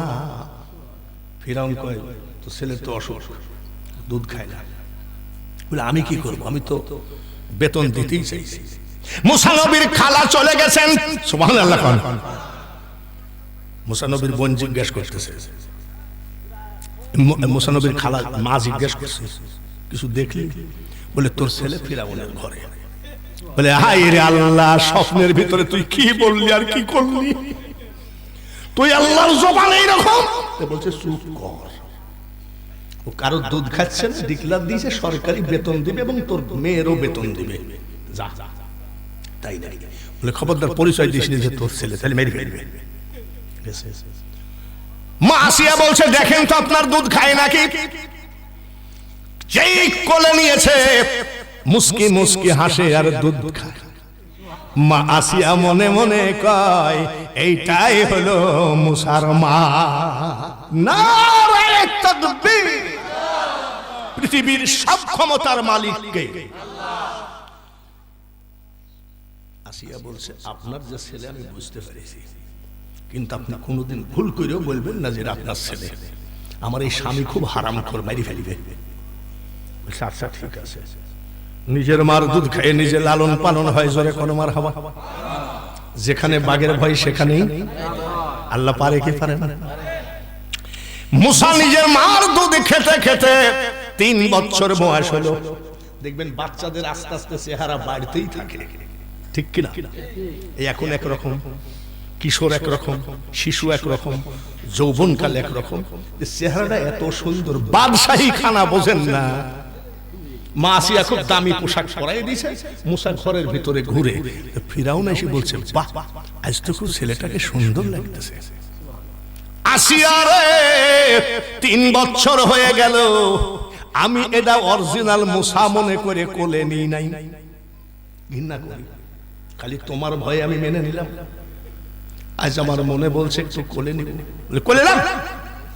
এলাকার মানুষ কি বলে জানো? এটা যদি উনার অরিজিনালি ছেলে হবে কোলে লাই। কেন? বলে আমি কত ভাবে সামলাই জনগণকে। কোলে নাও। আয় আব্বা। আয়, আব্বার বয়স কত? জোরে কোন আব্বার বয়স কত? আব্বা আয়, আয় আব্বা। 3 বছরের আব্বা লাফ দিয়ে কোলে উঠছে। এত সুন্দর চেহারা। কেবল ফিরাউন মুখটা নিয়ে মুসা আলাইহিস সালামের গালে আদর করে চুমা দেবে, ডান হাত দিয়ে নয়, বাম হাত দিয়ে ঠাস করে একটা চড় মারছে। ফিরাউন চিল্লাই উঠেছে, ও মা গো মরিসি। আল্লাহ ওকে অপমান করার জন্য এই চিল্লানোর আওয়াজ 4 মাইল পর্যন্ত পৌঁছায় দিয়েছে। লোকজন সব দৌড়ে আসছে। কি হয়েছে জাহাপানা? আসিয়া করে বলো, বলো যে চড় মেরেছে। বাচ্চার চড় খাইয়ে তুমি যে চিৎকার করেছো, বিল্ডিং ভেঙে যায়নি, ভাগ্য ভালো। আসিয়া কি বলবো? বলো যে আমার ছেলে মুসা আমাকে এমন আদর করেছে, আনন্দে আমি। বলো বলছে, ভাইয়ারা কিছু মনে করেন না, আমার ছেলেটা খুব আদর করেছে। লোকজন চলে গেল। এইবার ফিরাউন বলে, আসিয়া মানুষকে না হয় বুঝ দিলাম রে, এতে কোনো সন্দেহ নাই এইটা মুসা। এখন পর্যন্ত আমার মাথার ভিতরে কনকন করে এক স্বরে সুবহানাল্লাহ। আচ্ছা, এই বাগানের ভিতরে একদল পোকা ঘুরে, কি বলে আপনাদের দেশে? আরে না, ওই যে আলো, জনি পোকা। আসিয়া রে, বিশ্বাস কর আমি একটা চড়ে চোখের সামনে জনি পোকা দেখি, তোমার লজ্জাও লাগে না? একটু একটা ছেলের মায়ের খেলা, এটা অরিজিনাল। এইভাবে 30 বছর হয়ে গেল বয়স। জোরে কোন কত? 30 বছরে রাজকীয় খানা খায়ে মুসার গায়ে বিশাল শক্তি, এমনি নবীদের গায়ে সাধারণ মানুষের থেকে 50 গুণ বেশি এক নবীর গায়ে শক্তি থাকে। এইবার মিশরে বাস করে একদল কিবতি, বনি ইসরাইল এরা বাস করে। এই কিবতি আমাদের দেশে বাস করে রোহিঙ্গা, রিফিউজি এরকম আছে না? 60,000 বনি ইসরাইলের নেতা হযরতে মূসা আলাইহিস সালাম। কিবতিরা বাস করে, তুর্কিরা বাস করে। কিবতিরা কিন্তু মারাত্মক বেয়াদব, এরা সব সময় মারামারির ধান্দায় থাকে। হজ করেছেন কারা? হাত তোলেন তো। একদল দেখছেন না মিসমিসা কালো, একবারে এইরকম কালো দেখছেন? এরা হলো নাইজেরিয়ান। এরা খুব বেয়াদব, মানুষের সাথে খুব খারাপ ব্যবহার করে। শক্তিও এদের গায়ে দেখবেন, টিভি দেখবেন মনে হয় লোহা লোহা। দেখছেন নি কালো? এই কিবতিরা মারামারি করে, আজীবন বনি ইসরাইলদেরকে মারে। বনি ইসরাইলরা আজীবনই ভদ্র মানুষ, এরা মার খায় নীরবে, কিছু বলে না। মুসা নবীর বয়স কত মনে আছে? এখন জুয়ান। এই কিবতিরা বনি ইসরাইলের একটা মুরব্বিকে মেরে মাজার হাড় ভেঙে দিয়েছে। বনি ইসরাইল বলছে দাঁড়া, আজীবন নীরবে মায়ের খাইছি, আজ আমাদের নেতা হয়ে গেছে, 30 বছরের যৌবন প্রাপ্ত। শোনেন দেখি, আপনি তো আমাদের নেতা, নীরবে আর মায়ের খাবো কত?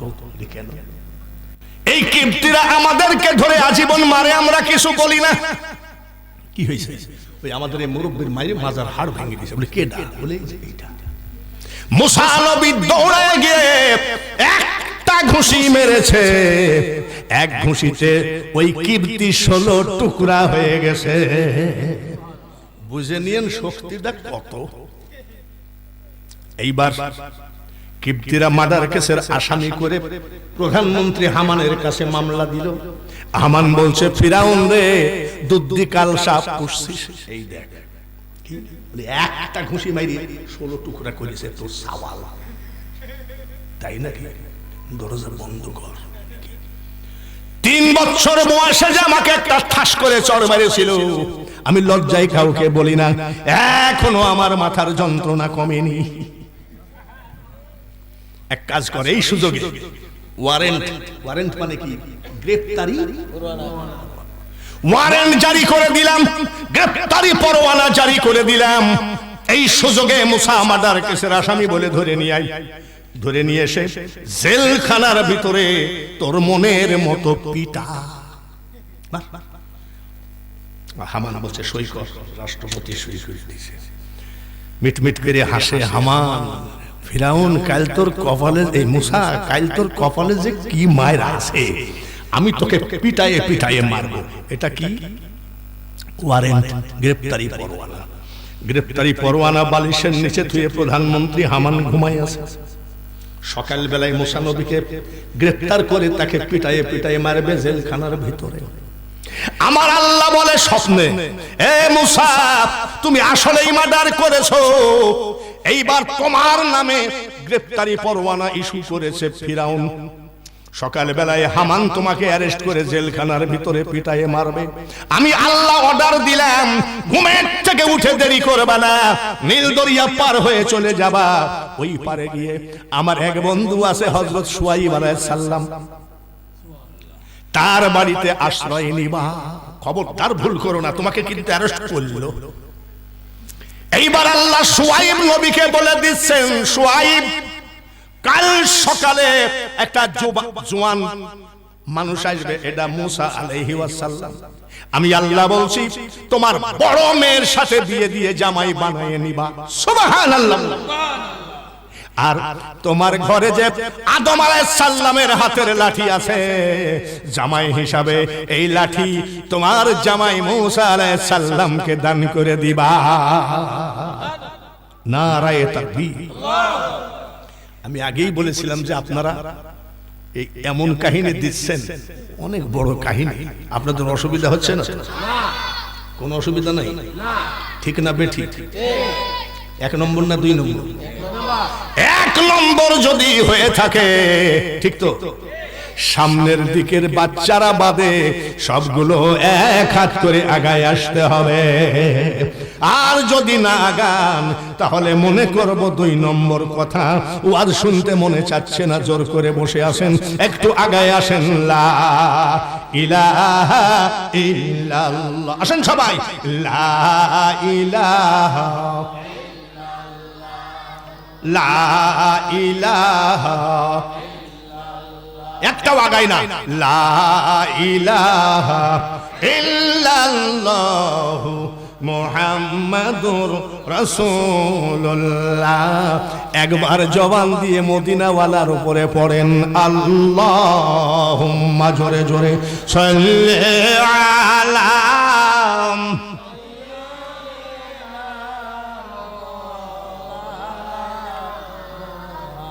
ওয়ালা আলি সাইয়্যিদিনা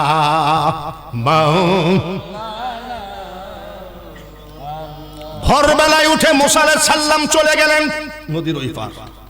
নদীর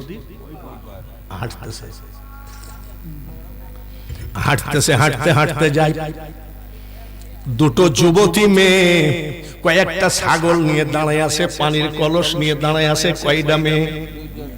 জোরে কর। কুয়া চিনেননি? পানি তুলে কুয়ার পাশে দাঁড়িয়ে আছে। মুসা আলাইহিস সালাম বলছে, বোন গো, ছাগল নিয়ে দাঁড়িয়ে আছেন, পানির কলস নিয়ে দাঁড়িয়ে আছেন, কারণটা কি?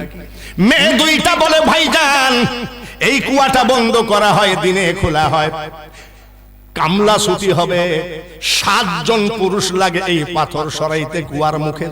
কামলা ছুটি হবে, তারপরে এই পানি আমরা নিব, ছাগল খাবে, বাড়িতে খাওয়ার পানি নেব। কামলা কখন ছুটি হবে?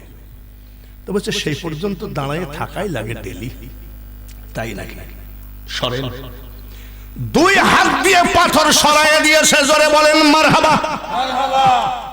মেয়ে দুইটা হাসতে, ও খোদা, 7টা কামলা লাগে পাথর সরাইতে, আরে একলাই সরাইয়া দিল, কি শক্তি! মুসা আলাইহিস সালাম বলে, বোন হাসেন কেন? হাসেন এত শক্তি? না না, শক্তি তো মালিকের। মুসা নবী নিজেই পানি উঠাইয়া দিলেন, কলস ভরে দিলেন, ছাগলকে পানি খাওয়াইয়া দিলেন। মেয়ে দুইটা খুশি না বেজার? এত খুশি হয়ে গেল, জিজ্ঞাসা করছে, বোন গো, আপনাদের 2 জনের পরিচয় কি একটু জানা যাবে? বলে, ভাইজান, আমরা 2 বোন শুআইব আলাইহিস সালামের মেয়ে। আমি বড় মেয়ে, আমার নাম গফুরা, আর এটা আমার ছোট বোন, তার নাম হলো সফুরা।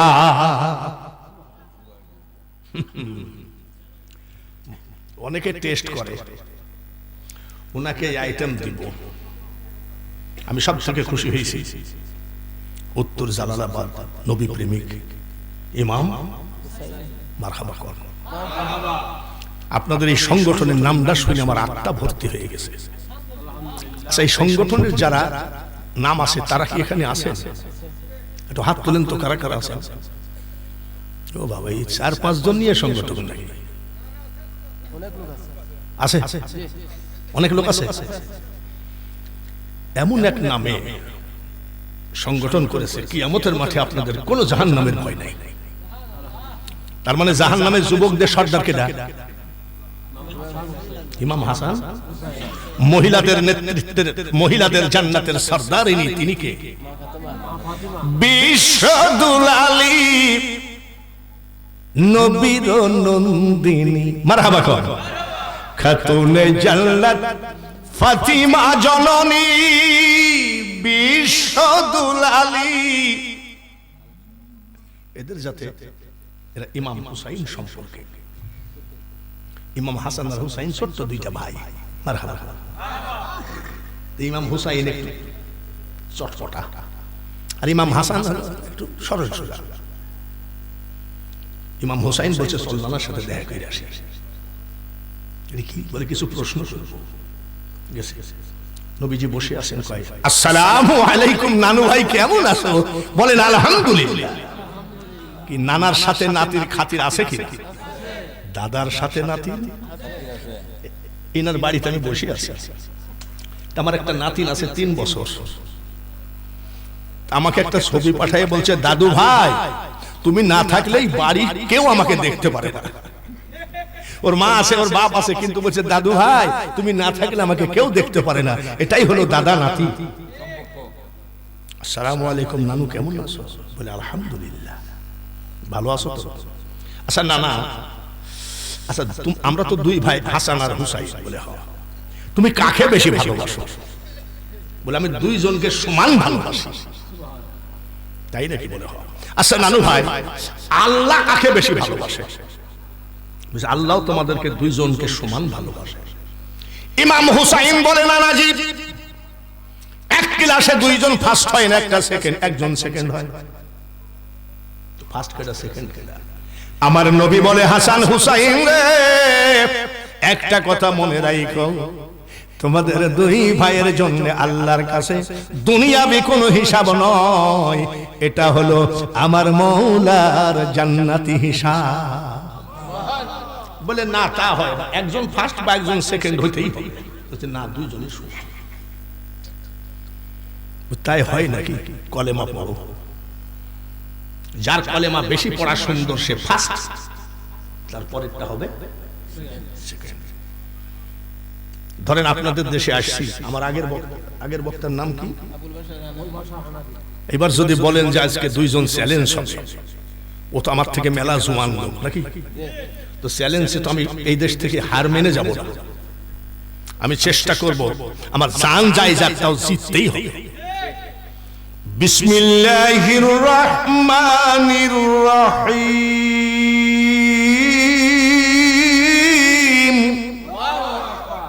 লোকজন যাতে বলে কুষ্টিয়ার দাই ফার্স্ট।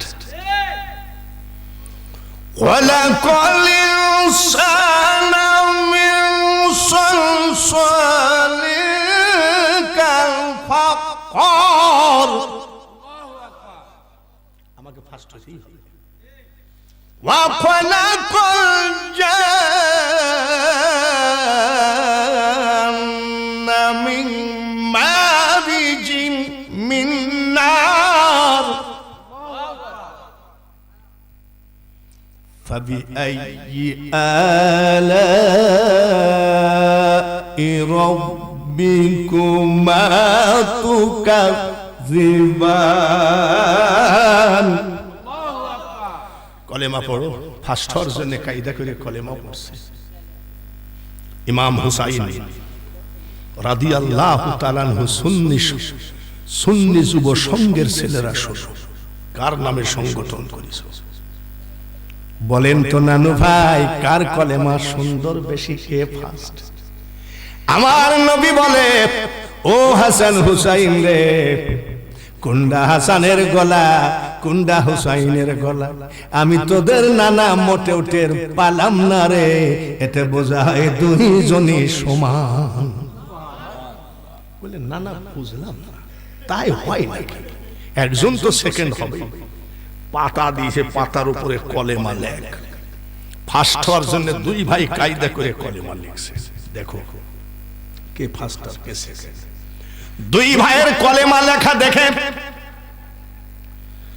আমার নবী বলে, কুন্ডা হুসাইনের লেখা, কুন্ডা হাসানের লেখা রে, আমি তোর নানা মোটেও টের পাচ্ছি না, এতে 2 জনই আমার মওলার কাছে সমান। বলে নানা আসি। বলে মন ভরা জবাব পালাম না, আসি। 2 নাতি চলে যাচ্ছে। আমার আল্লাহ বলে, জিবরাইল আমার হাবিব 2 নাতিকে নিয়ে মহা সমস্যা, জান্নাত থেকে একটা লাঠি নিয়ে যাও, ওই লাঠি দিয়ে যেন আমার হাবিব 2 নাতিকে মাপে। 1 চুল যে বড় হবে সে হবে ফার্স্ট, 1 চুল যে ছোট হবে সে হবে সেকেন্ড।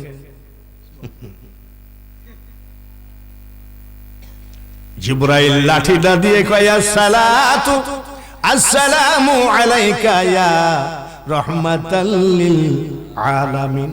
এই লাঠি দিয়ে 2 নাতিকে মাপেন। একবার মাপাতে সমান সমান। ইমাম হুসাইন বলছে আরেকবার মাপো। দুইবার মাপাতে সমান সমান, বলে না না আর তোমাকে ডিস্টার্ব করবো না, আরেকবার মাপো। তিনবার মাপাতে সমান সমান। আমার আল্লাহ ডাক দিয়ে বলে, হাবিব হাসান হুসাইনকে বলে দাও আমি আল্লাহর কাছে দুই ভাই সমান। আমার সাবজেক্ট যদি কারবালার কাহিনী দিতেন, এবার কোনদিন আসলে হবে। আমার সাবজেক্ট যদি হাসান হুসাইনের ব্যাপারে দিতেন, আগেই টান মারতাম, আখেরি সালাম লহ ওহে নানা জান, তোমার হোসেন যায় কারবালার ময়দান। কারবালার ময়দানে গিয়া নানা গলা দিব কাটাইয়া, আর না হইবে দেখা ওহে নানা জান, তোমার হোসেন যায় কারবালার ময়দান। যেহেতু ইমাম হুসাইনের প্রেমিক, নবী প্রেমিক, আমি চাচ্ছিলাম যে এই সাবজেক্ট আমাকে দেওয়া হোক। আমি জিজ্ঞেস করছি, ওইটার উপরে আমি ওয়াজ চালিয়ে গেলাম। সবাই বলেন আমিন। কত বছর চলছে বলেন আলহামদুলিল্লাহ। 10 বছরে কি কেউ ভাঙতে পেরেছে? কিয়ামত পর্যন্ত ভাঙতে পারবে? যদি আমরা নবীর প্রেমিক হয়ে, ইমাম হুসাইনের প্রেমিক হয়ে, পাক পাঞ্জাতনের প্রেমিক হয়ে এক জায়গায় থাকি, পাথর দিয়ে মারলেও আমরা আলাদা। রাজি আছেন? রাজি আছেন? এই সংগঠনের পক্ষে আমরা সবাই আল্লাহকে হাত দেখাই যে মাবুদ নারায়ে তাকবীর, আরো জোরে বলেন নারায়ে রিসালাত। যত বড় আসুক তুফান ঝড়, এই সংগঠন কেউ ভাঙতে পারবে না। এবার যদি 10তম হয়, আগামী বছর কয়তম হবে? কয়তম? 11তম হোক না হোক না, 12তম হোক না না হোক, কিয়ামত পর্যন্ত হোক না না হোক, হোক তো। রাজি আছেন? বাবাজি রে, কিয়ামতের মাঠে ডাক পড়বে উত্তর জালালাবাদের, আমার নাতি হুসাইনের পাগলগুলো হাজির হয়ে যা।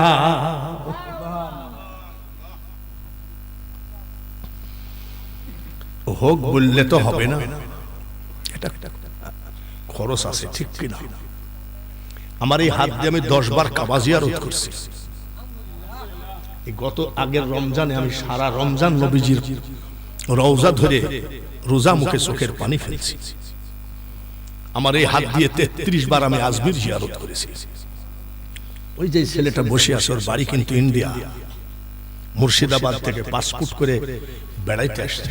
ও আমার সাথে গেছে 4 বার। মারহাবা।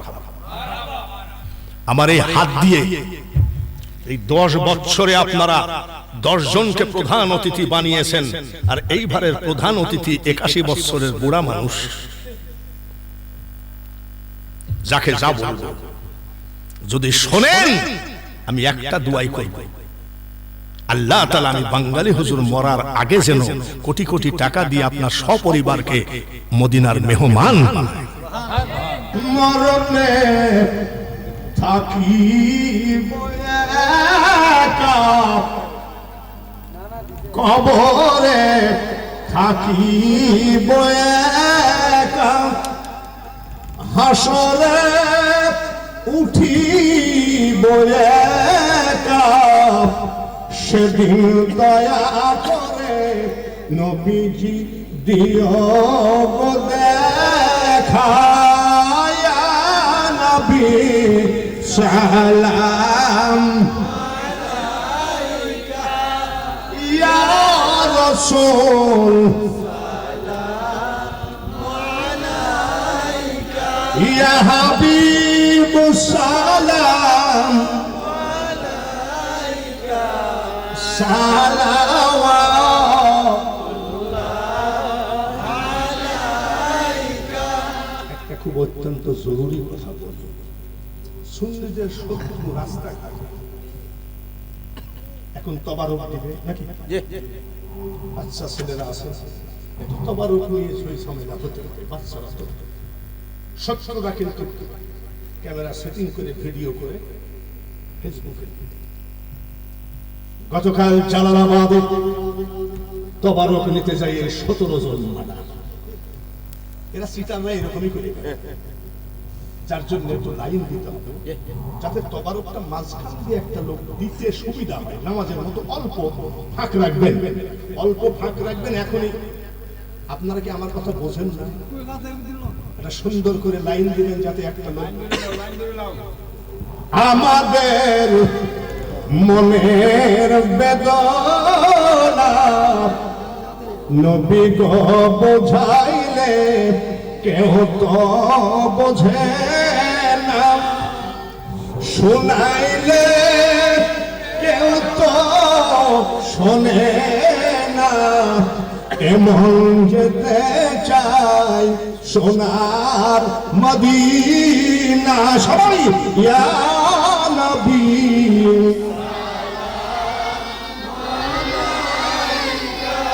ইয়া রাসূল ইয়া হাবিব সালাম সালাওয়াত।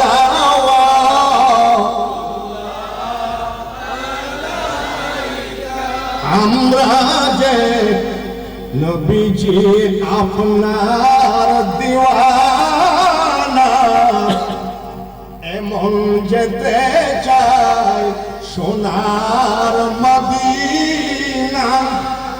কোন পথে হব রওয়ানা বলে দেন ওগো শাহে মদিনা। ইয়া নবী সালাম ইয়া রাসূল ইয়া হাবিব সালাম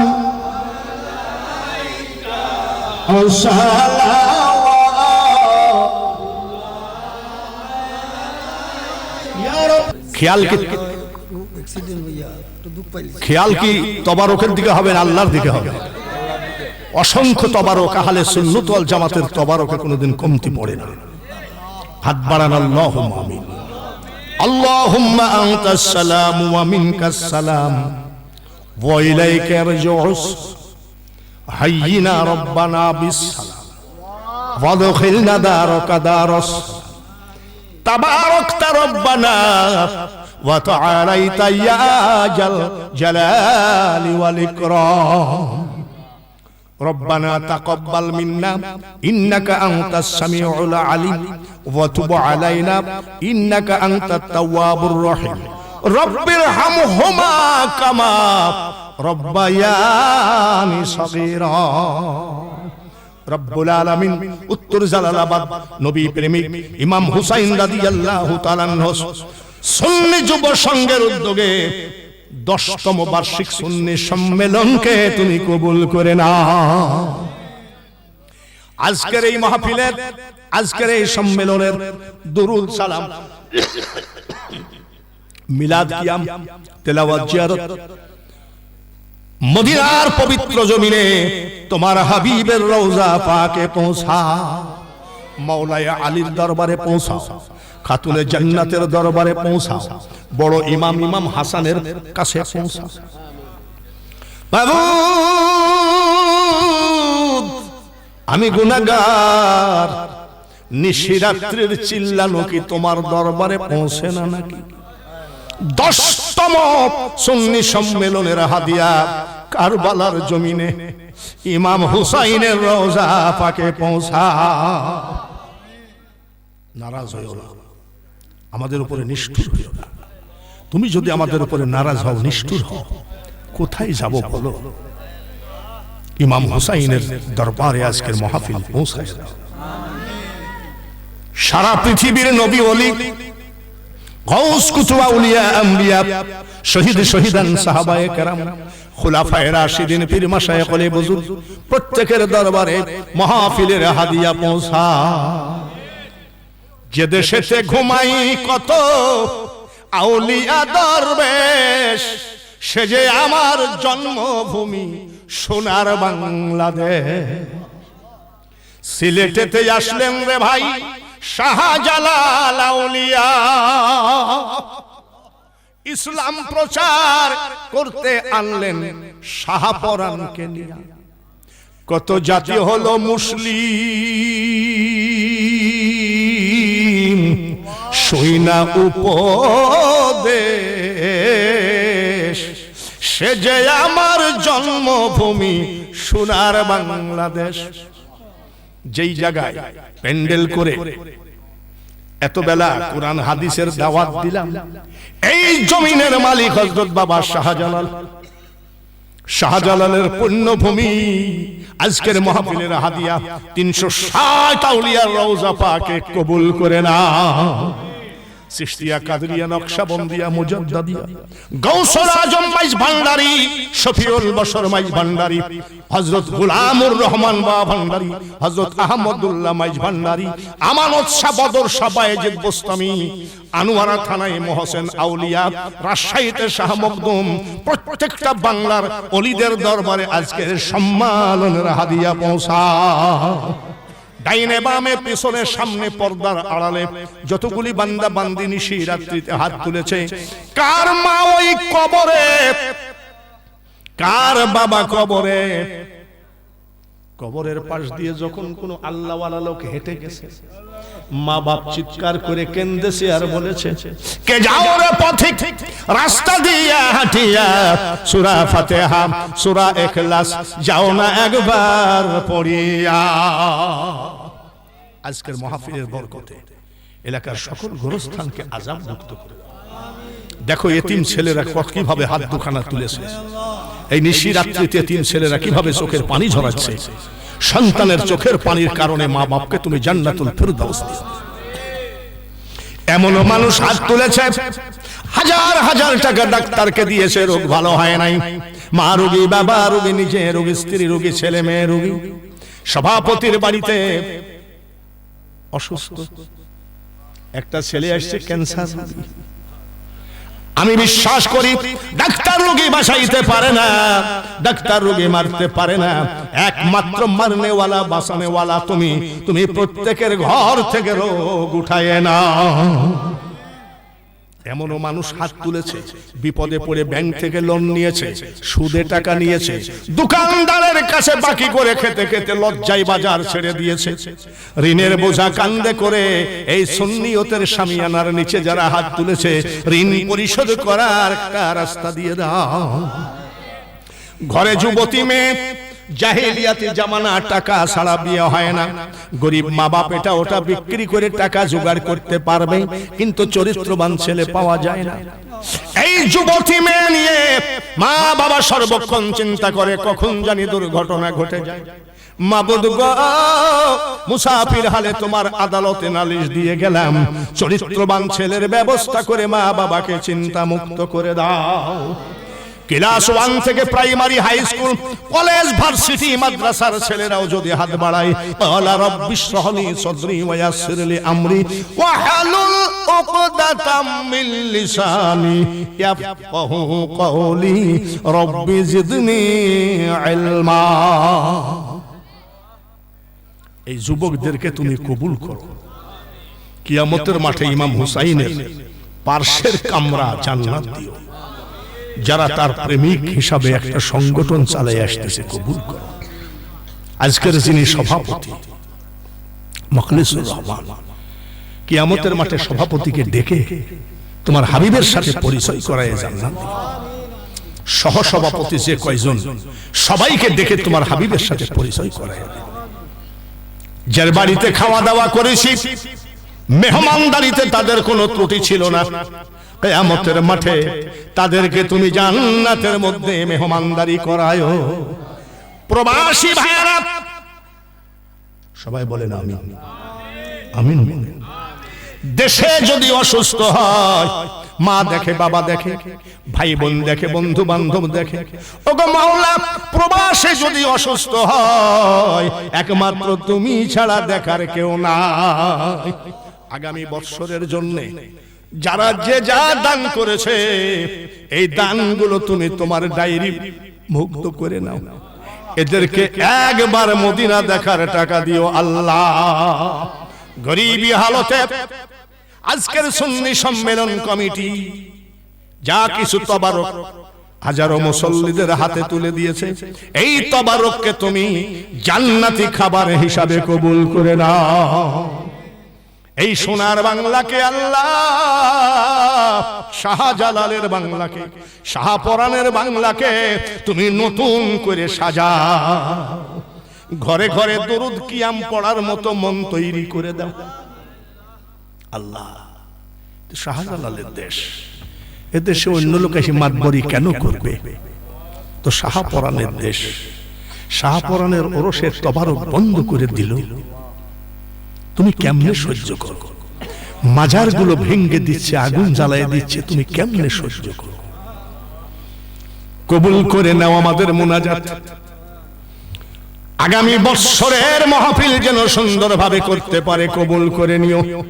পর্দার আড়ালে যে সব মা বোনেরা হাতখানা তুলেছে, মা বোনেরা অনেক টাকাও দিয়েছে, আমার মা বোনেদেরকে তাদের মনের সকল কল্পনা বাসনা গুলো পুরা করো, শান্তিতে ভরপুর করে দাও।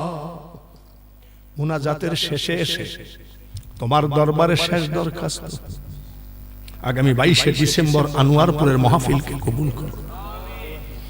সব শেষে দরখাস্ত, নদীতে ডুবে মরতে দেখেছি, আগুনে পুড়ে মরতে দেখেছি, অ্যাক্সিডেন্ট হয়ে মরতে দেখেছি, প্যারালাইসিস হয়ে বিছানায় চিল্লায়ে চিল্লায়ে মরতে দেখেছি। আজকের শেষ মোনাজাত তোমার আদালতে দিয়ে গেলাম। দিনে দিনে দিন শেষ হয়ে যায়,